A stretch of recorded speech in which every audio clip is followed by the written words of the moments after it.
ವರ್ಷದ ಆಯವ್ಯಯ ಅಂದರೆ ಬಜೆಟ್ ಮಂಡನೆಯಾಗಿದೆ. ಹಲವಾರು ಕ್ಷೇತ್ರಗಳ ಮುಂದಿನ ವರ್ಷದ ಒಂದು ಇಡೀ ಆರ್ಥಿಕ ವರ್ಷದ ಸರ್ವತೋಮುಖ ಬೆಳವಣಿಗೆಯನ್ನು ದೃಷ್ಟಿಯಲ್ಲಿಟ್ಕೊಂಡು ಅನೇಕ ಯೋಜನೆಗಳನ್ನು ಈ ಬಾರಿಯ ಬಜೆಟ್ನಲ್ಲಿ ಘೋಷಣೆ ಮಾಡಲಾಗಿದೆ. ಇದರಲ್ಲೂ ಈ ಬಾರಿ ಬಜೆಟ್ ಸಂಬಳದಾರರಿಗೆ ಖುಷಿಯೋ ಖುಷಿ ಅನ್ನುವಂತೆ ಮಾಡಿದೆ. ಇವತ್ತಿನ ಬಜೆಟ್ನ ಹೈಲೈಟ್ಸ್ನ ಒಂದು ವರದಿ ನಿಮ್ಮ ಮುಂದೆ.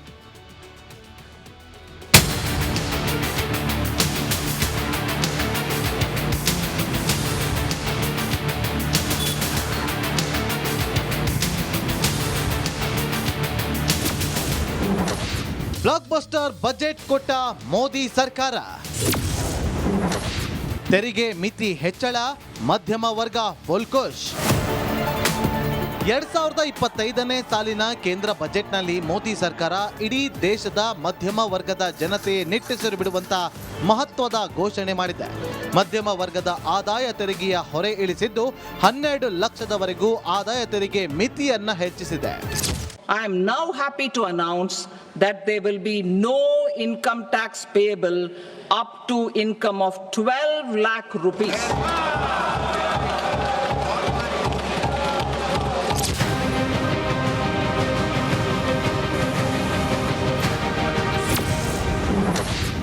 ರಕ್ಷಣೆ ಇಲಾಖೆಗೆ ಅತಿ ಹೆಚ್ಚು ಹಣ ಮೀಸಲಿಡಲಾಗಿದೆ.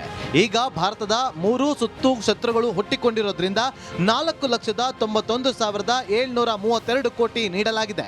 ಗ್ರಾಮೀಣ ಅಭಿವೃದ್ಧಿಗೆ 2,66,000 ಕೋಟಿ, ಗೃಹ ಇಲಾಖೆಗೆ 2,33,000 ಕೋಟಿ, ಕೃಷಿಗೆ 1,71,000 ಕೋಟಿ, ಶಿಕ್ಷಣಕ್ಕೆ 1,28,000 ಕೋಟಿ, ಆರೋಗ್ಯ ಕ್ಷೇತ್ರಕ್ಕೆ 98,000 ಕೋಟಿ, ನಗರಾಭಿವೃದ್ಧಿಗೆ 96,000 ಕೋಟಿ, ಐಟಿ ಮತ್ತು ಟೆಲಿಕಾಂಗೆ 95,000 ಕೋಟಿ, ಇಂಧನ ಕ್ಷೇತ್ರಕ್ಕೆ 81,000 ಕೋಟಿ, ಕೈಗಾರಿಕೆಗೆ 65,000 ಕೋಟಿ, ಸಮಾಜ ಕಲ್ಯಾಣಕ್ಕೆ 60,000 ಕೋಟಿ ಹಣ ನೀಡಲಾಗಿದೆ.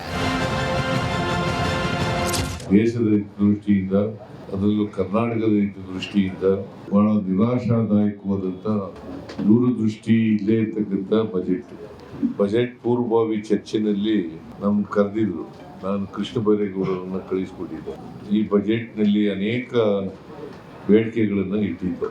ನಮ್ಮ ಬೇಡಿಕೆಗಳಾಗಿದ್ದವೇ ಹೊರತು ಒಂದನ್ನು ಕೂಡ ಈಡೇರಿಸತಕ್ಕಂಥ ಕೆಲಸವನ್ನ ಕೇಂದ್ರ ಸರ್ಕಾರ ಮಾಡಿಲ್ಲ. जनता जनार्दन का बजट, पीपल्स का बजट, इसके लिए बहुत बहुत बधाई देता हूं. साथियों, आमतौर पर बजट का फोकस इस बात पर रहता है. ಈ ಬಜೆಟ್ ದೇಶದಲ್ಲಿ ಹಲವು ಬದಲಾವಣೆಗಳಿಗೆ ಕಾರಣವಾಗೋದಂತೂ ಪಕ್ಕ. Bureau report, republic Kannada.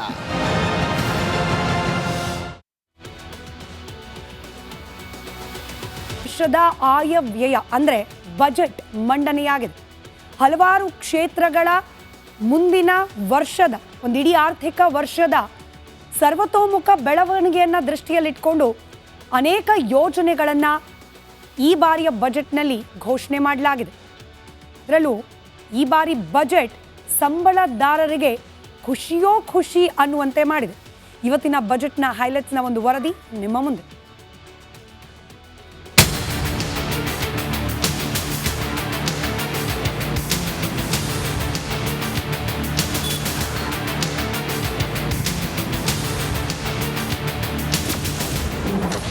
Block buster budget ಕೊಟ್ಟ ಮೋದಿ ಸರ್ಕಾರ.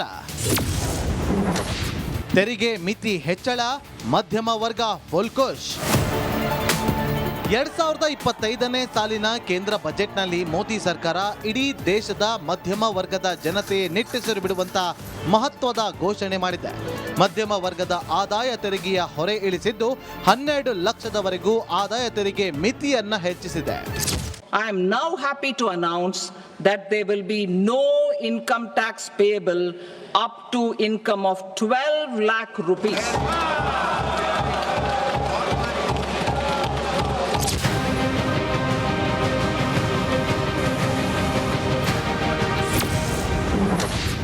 ರಕ್ಷಣೆ ಇಲಾಖೆಗೆ ಅತಿ ಹೆಚ್ಚು ಹಣ ಮೀಸಲಿಡಲಾಗಿದೆ. ಈಗ ಭಾರತದ 3 ಸುತ್ತು ಶತ್ರುಗಳು ಹುಟ್ಟಿಕೊಂಡಿರೋದ್ರಿಂದ 4,91,732 ಕೋಟಿ ನೀಡಲಾಗಿದೆ. ಗ್ರಾಮೀಣ ಅಭಿವೃದ್ಧಿಗೆ 2,66,000 ಕೋಟಿ, ಗೃಹ ಇಲಾಖೆಗೆ 2,33,000 ಕೋಟಿ, ಕೃಷಿಗೆ 1,71,000 ಕೋಟಿ, ಶಿಕ್ಷಣಕ್ಕೆ 1,28,000 ಕೋಟಿ, ಆರೋಗ್ಯ ಕ್ಷೇತ್ರಕ್ಕೆ 98,000 ಕೋಟಿ, ನಗರಾಭಿವೃದ್ಧಿಗೆ 96,000 ಕೋಟಿ, ಐಟಿ ಮತ್ತು ಟೆಲಿಕಾಂಗೆ 95,000 ಕೋಟಿ, ಇಂಧನ ಕ್ಷೇತ್ರಕ್ಕೆ 81,000 ಕೋಟಿ, ಕೈಗಾರಿಕೆಗೆ 65,000 ಕೋಟಿ, ಸಮಾಜ ಕಲ್ಯಾಣಕ್ಕೆ 60,000 ಕೋಟಿ ಹಣ ನೀಡಲಾಗಿದೆ.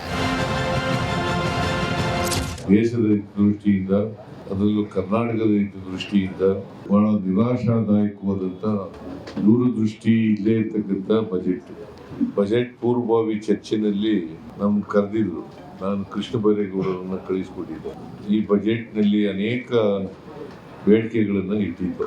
ನಮ್ಮ ಬೇಡಿಕೆಗಳಾಗಿದ್ದವೇ ಹೊರತು ಒಂದನ್ನು ಕೂಡ ಈಡೇರಿಸತಕ್ಕಂಥ ಕೆಲಸವನ್ನ ಕೇಂದ್ರ ಸರ್ಕಾರ ಮಾಡಿಲ್ಲ. जनता जनार्दन का बजट, पीपल्स का बजट, इसके लिए बहुत बहुत बधाई देता हूं. साथियों, आमतौर पर बजट का फोकस इस बात पर रहता है ಈ ಬಜೆಟ್ ದೇಶದಲ್ಲಿ ಹಲವು ಬದಲಾವಣೆಗಳಿಗೆ ಕಾರಣವಾಗೋದಂತೂ ಪಕ್ಕ. Bureau report, republic Kannada.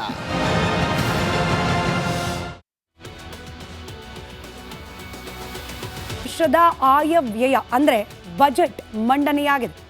ಹಲವಾರು ಕ್ಷೇತ್ರಗಳ ಮುಂದಿನ ವರ್ಷದ ಒಂದು ಇಡೀ ಆರ್ಥಿಕ ವರ್ಷದ ಸರ್ವತೋಮುಖ ಬೆಳವಣಿಗೆಯನ್ನು ದೃಷ್ಟಿಯಲ್ಲಿಟ್ಕೊಂಡು ಅನೇಕ ಯೋಜನೆಗಳನ್ನು ಈ ಬಾರಿಯ ಬಜೆಟ್ನಲ್ಲಿ ಘೋಷಣೆ ಮಾಡಲಾಗಿದೆ.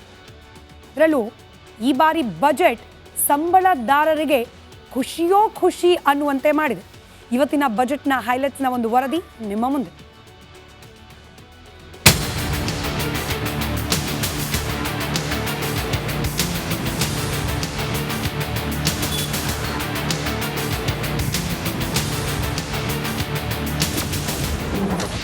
ಬ್ಲಾಕ್ ಬಸ್ಟರ್ ಬಜೆಟ್ ಕೊಟ್ಟ ಮೋದಿ ಸರ್ಕಾರ.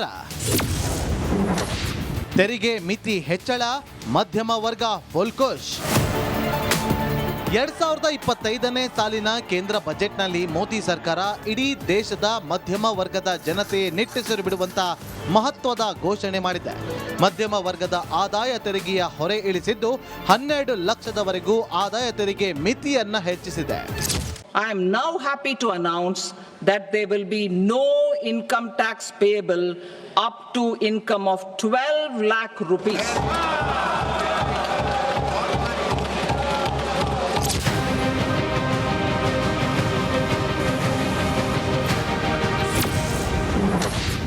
ರಕ್ಷಣೆ ಇಲಾಖೆಗೆ ಅತಿ ಹೆಚ್ಚು ಹಣ ಮೀಸಲಿಡಲಾಗಿದೆ.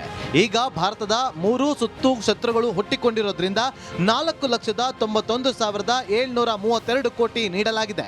ಗ್ರಾಮೀಣ ಅಭಿವೃದ್ಧಿಗೆ 2,66,000 ಕೋಟಿ, ಗೃಹ ಇಲಾಖೆಗೆ 2,33,000 ಕೋಟಿ, ಕೃಷಿಗೆ 1,71,000 ಕೋಟಿ, ಶಿಕ್ಷಣಕ್ಕೆ 1,28,000 ಕೋಟಿ, ಆರೋಗ್ಯ ಕ್ಷೇತ್ರಕ್ಕೆ 98,000 ಕೋಟಿ, ನಗರಾಭಿವೃದ್ಧಿಗೆ 96,000 ಕೋಟಿ, ಐಟಿ ಮತ್ತು ಟೆಲಿಕಾಂಗೆ 95,000 ಕೋಟಿ, ಇಂಧನ ಕ್ಷೇತ್ರಕ್ಕೆ 81,000 ಕೋಟಿ, ಕೈಗಾರಿಕೆಗೆ 65,000 ಕೋಟಿ, ಸಮಾಜ ಕಲ್ಯಾಣಕ್ಕೆ 60,000 ಕೋಟಿ ಹಣ ನೀಡಲಾಗಿದೆ.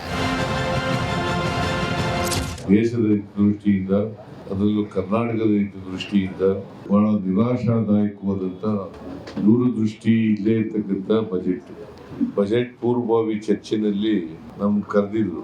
ನಾನು ಕೃಷ್ಣ ಬೈರೇಗೌಡರನ್ನ ಕಳಿಸ್ಕೊಟ್ಟಿದ್ದೆ. ಈ ಬಜೆಟ್ನಲ್ಲಿ ಅನೇಕ ಬೇಡಿಕೆಗಳನ್ನು ಇಟ್ಟಿದ್ದೆ. ನಮ್ಮ ಬೇಡಿಕೆಗಳಾಗಿದ್ದವೇ ಹೊರತು ಒಂದನ್ನು ಕೂಡ ಈಡೇರಿಸತಕ್ಕಂಥ ಕೆಲಸವನ್ನ ಕೇಂದ್ರ ಸರ್ಕಾರ ಮಾಡಿಲ್ಲ. जनता जनार्दन का बजट, पीपल्स का बजट, इसके लिए बहुत बहुत बधाई देता हूं. साथियों, आमतौर पर बजट का फोकस इस बात पर रहता है ಈ ಬಜೆಟ್ ದೇಶದಲ್ಲಿ ಹಲವು ಬದಲಾವಣೆಗಳಿಗೆ ಕಾರಣವಾಗೋದಂತೂ ಪಕ್ಕ.